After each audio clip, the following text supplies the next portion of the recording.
राधे राधे जी, राधे राधे।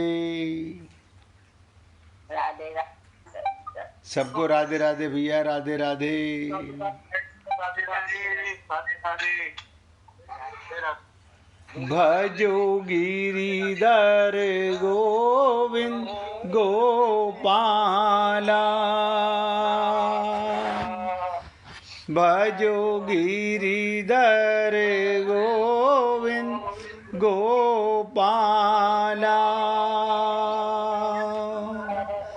भजो मुरली मनोहर नंद लाला।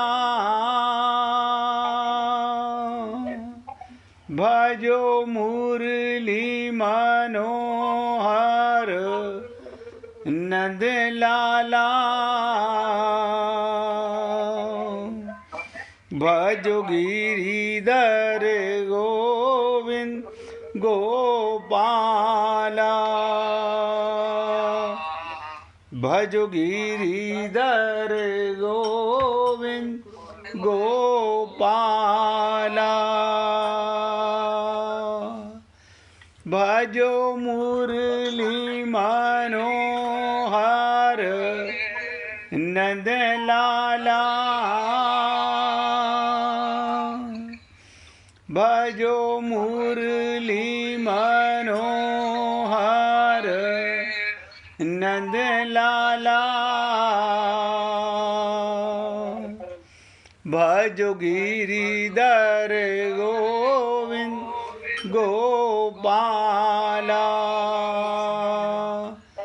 भजो गिरिधर गोविंद गोपाला। भजो मुरली मनोहर नंद लाला।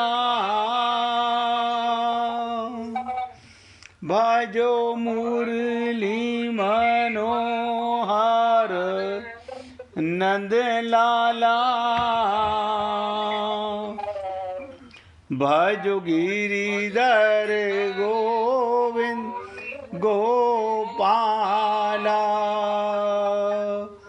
भजो गिरिधर गोविंद गोपाला। बोलिए वृंदावन बिहारी लाल की जय। जय जय श्री राधे। जय जय श्री राधे। सभी भक्तों से निवेदन, बहुत एकाग्रचित होकर सत्संग के प्रत्येक शब्द को पूरी एकाग्रता के साथ हृदयंगम करें। आज हम आपके साथ गीता पर 22 साल पहले हमने गीता पर चर्चा कोशिश की थी। उसी कोशिश को आज आगे बढ़ाने के लिए फिर दोबारा से मौका मिला है आप सबकी सेवा करने के लिए। सभी से निवेदन करूंगा कि श्रीमद् भागवत महागीता का एक एक शब्द पूरी एकाग्रता के साथ समझने का प्रयत्न कीजिए। वीना जी कुछ बोलना चाह रही हैं, बोलिए। उत्पन्ना एकादशी है आज। बिल्कुल है। हाँ, उसके बारे में पूछना चाहती थी मैं आपसे। कोई बात नहीं, पहले हम उत्पन्ना एकादशी की बात करते हैं, उसके बाद गीता की चर्चा करेंगे। बहुत एकाग्र होकर के सुनिएगा। हमने भी आज के दिन ही डिसाइड किया था कि आपके साथ गीता पर चर्चा करेंगे। ये उत्पन्ना एकादशी, वैसे तो सारी ही एकादशियाँ का प्राकट्य भगवान विष्णु से होता है।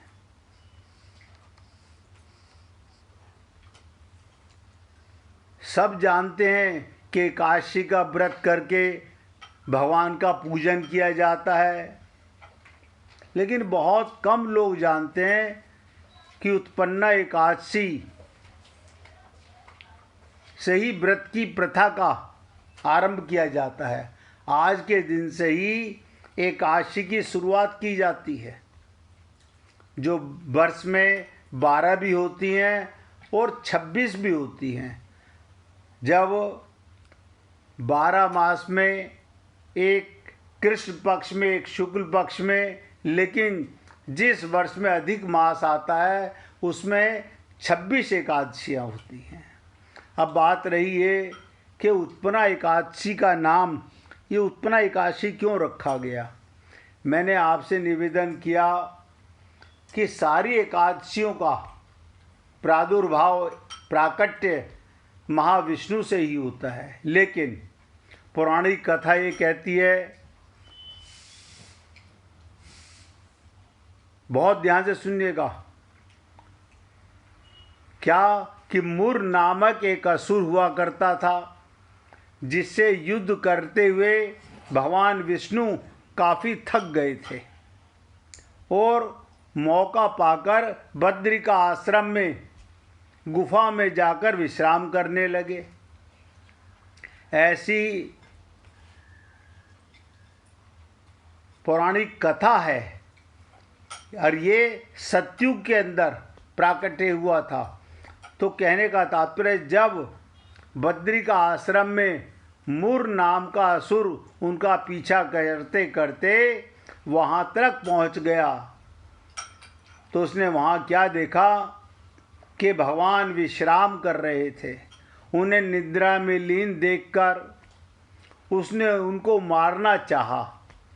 तभी विष्णु भगवान के शरीर से एक देवी का जन्म हुआ और इसी देवी ने मुर नाम के राक्षस का वध किया।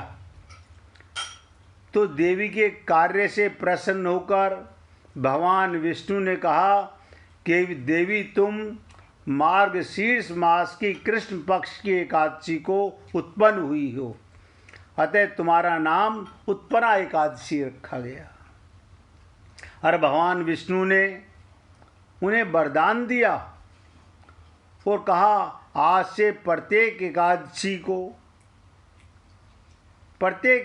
को मेरे साथ तुम्हारी भी पूजा होगी।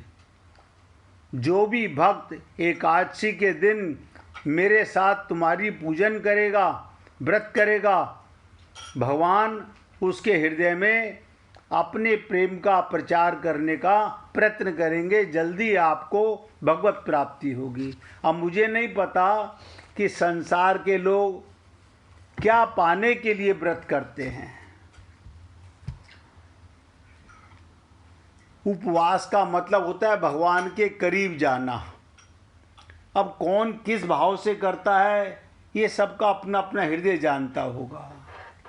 तो ये मैंने आपको, अभी वीना जी ने पूछा उत्पन्ना एकादशी के विषय में, तो वैसे तो सारी एकादशियों का प्राकट्य महाविष्णु के शरीर से ही होता है, लेकिन इस मास की इस एकादशी को मैंने आपको बताया प्रारंभ किया जाता है। ये सतयुग की लीलाएं हैं। अब बहुत एकाग्रचित होकर सुनिएगा और आप सबसे निवेदन करूंगा, अगर किसी को गीता के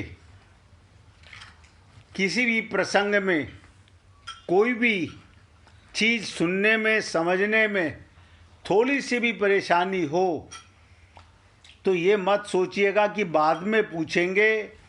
आप उसी टाइम बीच में रोक करके पूछने का पूरा हक रखते हैं और मैं प्रयत्न करूंगा कि आपकी जो भी प्रश्न होगा उसका उत्तर आपको दिया जाए। तो कहने का तात्पर्य, श्रीमद् भागवत गीता की व्याख्या, टीका, इस पे भाष्य अनंत संत महात्माओं ने लिखा जा चुका है, लिख रहे हैं और आगे भी लिखते रहेंगे। लेकिन पूरी गहराई के साथ समझें, एक एक शब्द पर ध्यान दें। भगवान अनंत हैं, भगवान अनंत हैं और उनका सब कुछ अनंत है। कहते ना, हरि अनंत हरि कथा अनंता।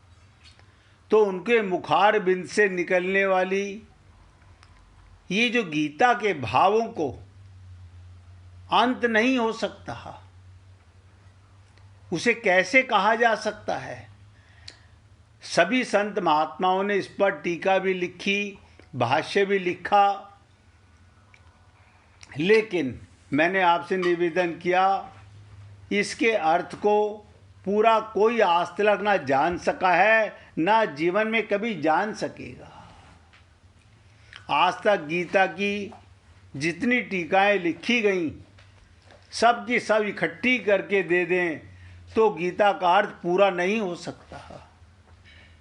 जैसे किसी कुएं से सैकड़ों वर्षों तक जल निकालते रहिए, उसका जल पीते रहिए तो भी उसका जल वैसा का वैसा ही रहता है। ऐसे ही अनंत संत महात्माओं ने अनंत भाष्य किया, लेकिन गीता का अंत कोई नहीं जान सका। मैं तो संत महात्माओं के चरणों की धूल के समान हूं। कुएं के जल की तो सीमा हो सकती है, बहुत ध्यान से सुनिएगा, सागर के जल की तो सीमा हो सकती है, लेकिन गीता के भावों की सीमा नहीं हो सकती। गीता के विषय में कोई भी कहता है तो वो वास्तव में उसकी अपनी बुद्धि का ही परिचय है, उसकी शरणागति का ही परिचय है। रामचरितमानस में आया, सब जानत प्रभु प्रभुता सोई, तद्यपि कहे बिनु रहा न कोई। सबने प्रयत्न किया है, ये उनकी शरणागति का प्रारूप है।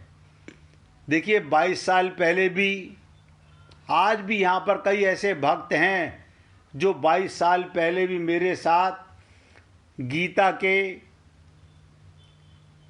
जब मैंने शुरुआत की थी सत्संग की तो सबसे पहले गीता का ही चर्चा की थी, उस समय भी मौजूद थे और आज भी मौजूद हैं।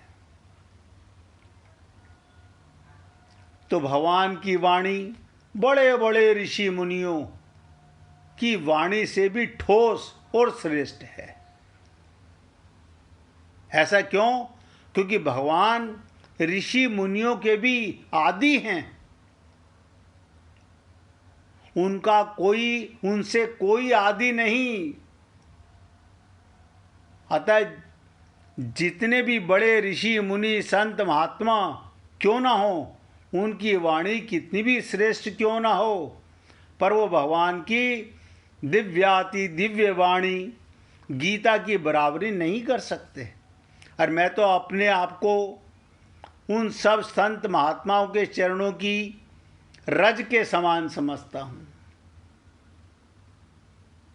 इसलिए आप सबसे निवेदन करूँगा, मैं बहुत प्रयत्न करूँगा कि सरलता के साथ समझा जाए। मुझे तो 1 सप्ताह लगेगा कम से कम गीता के पहले अध्याय पर पहुंचने के लिए, क्योंकि पहले हम ये समझें तो सही कि गीता का तात्पर्य क्या है। भगवान के मुखार बिंद से, भगवान के श्वासों से प्रकट हुए वेद,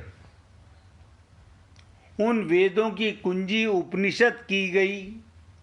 उन उपनिषद को सरल करने के लिए भगवान श्री कृष्ण ने हम जीवों के लिए गीता का सार है, उपनिषदों का सार।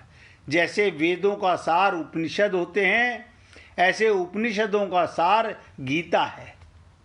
क्या मतलब? जैसे दूध से ज़्यादा इम्पोर्टेंट मक्खन है, मक्खन से ज़्यादा घी है, इसी प्रकार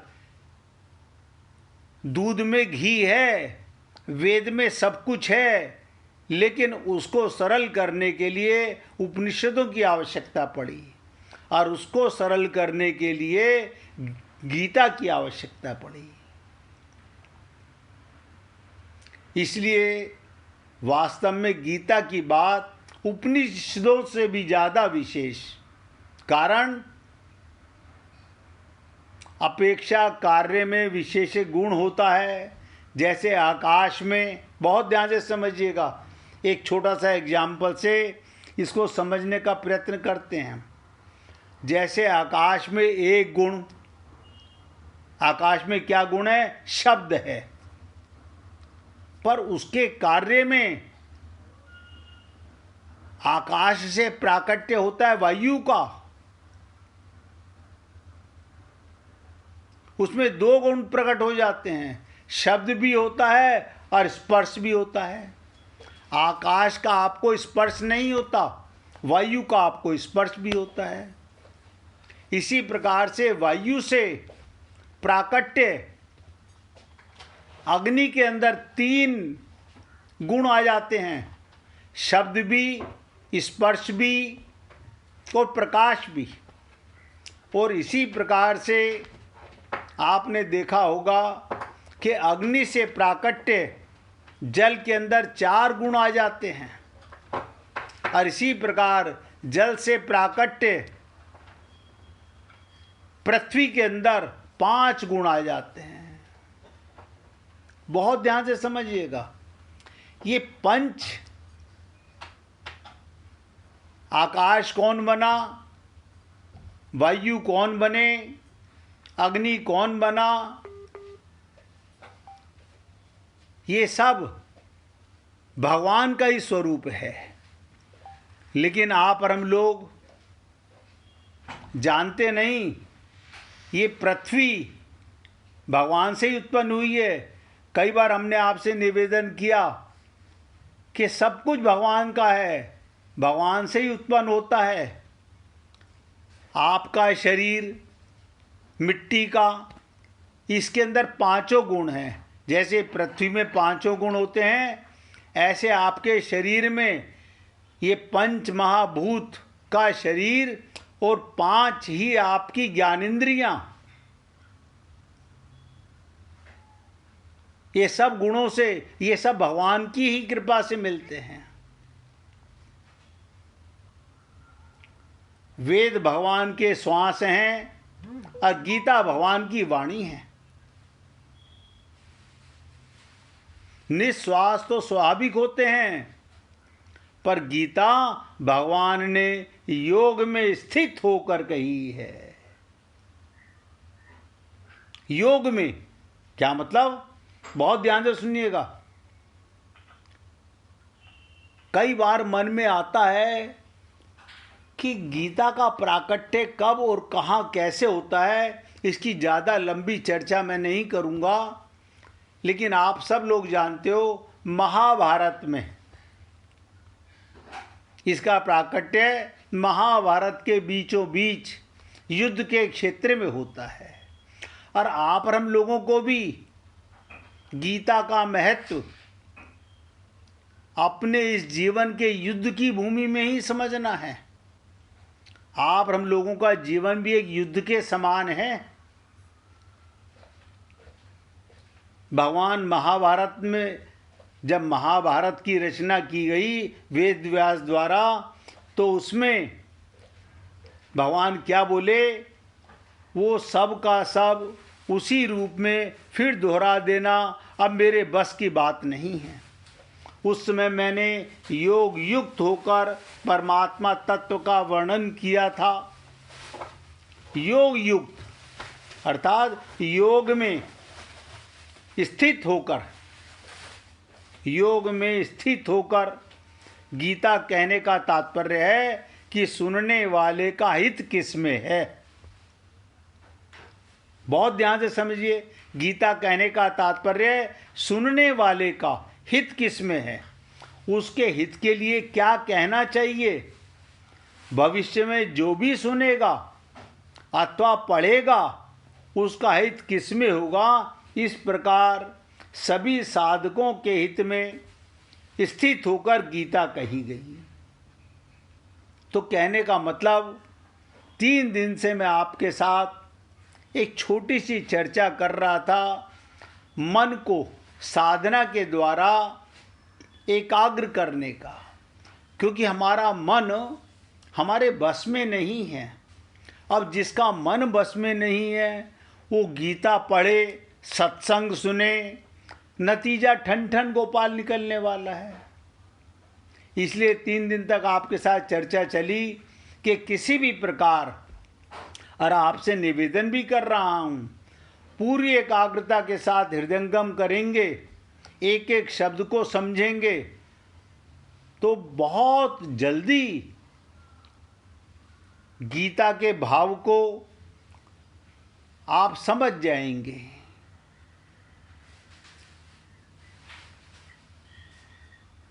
सभी दर्शन गीता के अंतर्गत आते हैं, पर गीता किसी दर्शन के अंतर्गत नहीं आती। दर्शन शास्त्र में क्या लिखा है?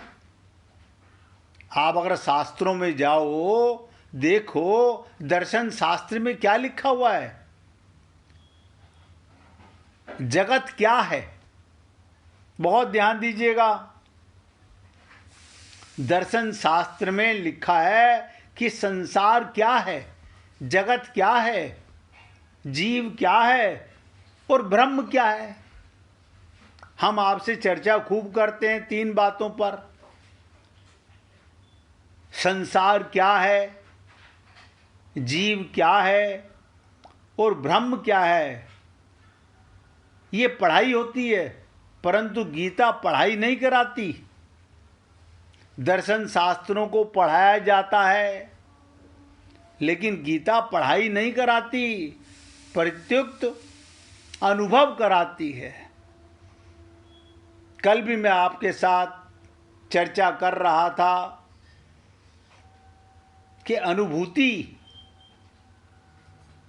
ही सबसे बड़ी, जब आपको आत्मज्ञान होगा तो परमात्मा की अनुभूति अपने आप होने लगेगी। तो गीता क्या कराती है? अनुभव कराती है, आत्मज्ञान कराती है। और सारे संत महात्मा, सारे सत्संग का निचोड़, सारे वेदों का, शास्त्रों का निचोड़ एक ही बात में कहते हैं कि आत्मज्ञान हो जाए तो सारी समस्याओं का हल हो जाए। अब आप सोचिएगा, ये तत्व ज्ञान हमें आज तक क्यों नहीं हो पा रहा? क्योंकि हमारा मन भ्रमित है। हम आत्मा हैं और हमें आत्मज्ञान नहीं हो पाता। आत्मज्ञान होते ही फिर कुछ नहीं करना, अनुभव होने लगता है नित्य प्राप्त परमात्मा का। हमने कई बार निवेदन किया, नित्य प्राप्त परमात्मा की प्राप्ति का अनुभव ही भगवत प्राप्ति है। इसीलिए मैंने आपसे निवेदन किया, दर्शन शास्त्र में जगत क्या है, संसार क्या है, जीव क्या है और ब्रह्म क्या है, ये पढ़ाया जाता है, लेकिन गीता पढ़ाती नहीं, अनुभव कराती है। गीता में किसी मत का अनुग्रह नहीं है। प्रत्येक, ध्यान दीजिएगा, केवल जीव के कल्याण का ही आग्रह है। किसी मतालंबी का अनुग्रह नहीं कर रही है गीता, जीव के कल्याण का, यानी आप और हम लोगों के कल्याण का आग्रह करती है गीता। मतभेद गीता में नहीं है, टीकाकारों में है। क्या मतलब? ध्यान दीजिएगा, गीता में कोई मतभेद नहीं है, क्योंकि गीता में कोई मत है ही नहीं। फिर मतभेद कहाँ पर है? जिन्होंने उनकी व्याख्या की है, उनकी बुद्धि के अंदर मतभेद है। गीता के भगवान की वाणी में कोई मत नहीं, भेद नहीं है। गीता के अनुसार चलने से सगुण और निर्गुण के उपासकों में खटपट नहीं हो सकती। ध्यान दीजिएगा, कोई सगुण साकार का उपासक हो, मूर्ति पूजा करने वाला हो, कोई आर्य समाजी हो, कोई खटपट नहीं। गीता सबके लिए है। क्यों? आत्मा सब हैं। जो निरंकारी हैं वो भी आत्मा है, जो आर्य समाजी हैं वो भी आत्मा है, जो सगुण साकार के उपासक हैं, सनातन धर्मी हैं, वो भी आत्मा है। इसलिए कोई भेद नहीं है। इसीलिए मैंने आपसे कहा गीता में कोई खटपट नहीं। गीता में भगवान साधक कौन? आप और हम लोग समग्र की तरफ ले जाते हैं। सगुण निर्गुण, साकार निराकार, द्विभुज चतुर्भुज सहस्त्रभुज आदि सब रूप समग्र परमात्मा के अंतर्गत आते हैं। देखिएगा, 2 भुजाधारी, 4 भुजाधारी, सहस्त्र भुजाधारी, ये सब परमात्मा के अंदर आते हैं। ऐसा कोई जीव नहीं जो परमात्मा के अंदर नहीं आता या परमात्मा के साथ नहीं रहता। लेकिन हमें अपना पता नहीं, आत्मज्ञान नहीं, तो परमात्मा का हमें पता नहीं चलता। इसको एक ही शब्द में कहा गया, समग्र रूप में कोई भी रूप बाकी नहीं रहता, जिसमें सारे रूप आ जाएं। जैसे भगवान ने कहा वासुदेव सर्वम, गीता का मूल स्रोत है कि वासुदेव सर्वम, सारा ब्रह्मांड, सारे जीव, सब कुछ भगवान ही तो बने हैं। इसलिए संपूर्ण दर्शन समग्र रूप से अंतर्गत आ जाता है। किसी की भी उपासना करें, ध्यान दीजिएगा, आप किसी देवी देवता की उपासना कीजिए, किसी नाम के उपासक बनिए, संपूर्ण उपासनाएं समग्र रूप के अंतर्गत आ जाती हैं। यानी चींटी से लेके ब्रह्मा तक सारे रूप भगवान के रूप हैं। क्यों? क्योंकि हरि व्यापक सर्वत्र समाना। संपूर्ण दर्शन समग्र रूप के अंतर्गत आ जाता है। सारे दर्शन, आप जो भी कुछ देखते हो, ध्यान करते हो, किसका? उस समग्र परमात्मा के अंडर में आ जाता है।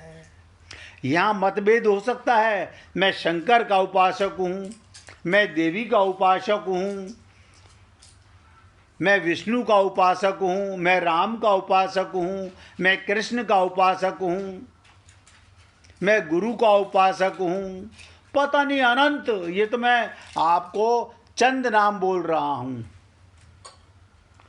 इस पृथ्वी पर जितने भी रूप हैं, समग्र रूप परमात्मा के अंदर हैं। अतः सब कुछ परमात्मा के ही अंतर्गत है। परमात्मा के सिवाय किंचन मात्र भी कुछ नहीं है। इस भाव में संपूर्ण गीता है, कोई मतभेद नहीं है। आप देखिए, पूरे विश्व के अंदर सबने इसको मान्य किया। भगवान की वाणी सबके लिए है। जैसे भगवान समग्र के लिए है, इसी प्रकार भगवान की वाणी भी समग्र के लिए है। तो मैं आपको एक ही शब्द में निवेदन करूंगा कि गीता का तात्पर्य वासुदेव सर्वम। बस रट लो एक शब्द को।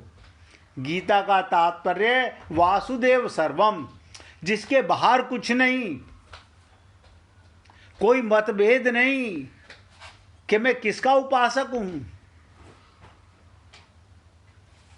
आप और हम सब भगवान के समग्र रूप के ही अंदर आते हैं। एक परमात्मा तत्व के सिवाय दूसरी सत्ता की मान्यता रहने की प्रवृत्ति का उदय ही नहीं हो सकता। कोई दूसरी चीज है ही नहीं। जब दूसरी चीज कोई है ही नहीं, तो आप किसकी उपासना करेंगे? इसलिए 1 मिनट बहुत एकाग्रचित्त होकर भगवान का कीर्तन करेंगे, उसके बाद आगे चर्चा करेंगे।